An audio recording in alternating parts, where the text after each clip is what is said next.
Yeah. What in your brain, when you're trying to describe to a potential client what you do or how they need to be sort of stepping into that CEO role, what do you tell them and why do so many business owners struggle with this?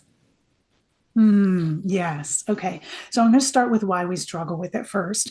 And that's because when most of us start our business, we're solopreneurs. We're doing everything because we're just trying to get the thing off the ground and start to make some actual money, right?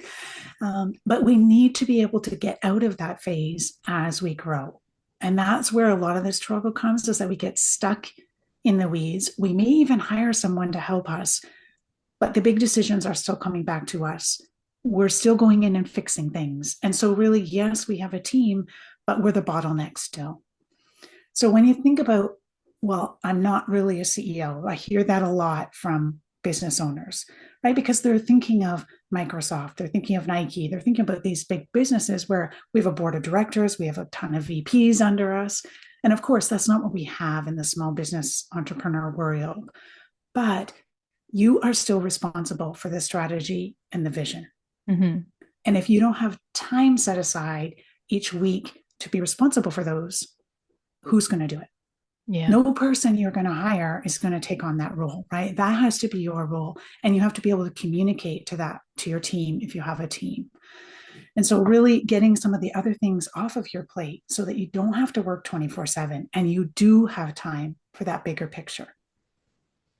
absolutely. That's the CEO mindset that we're looking for. That's a really great way to put it.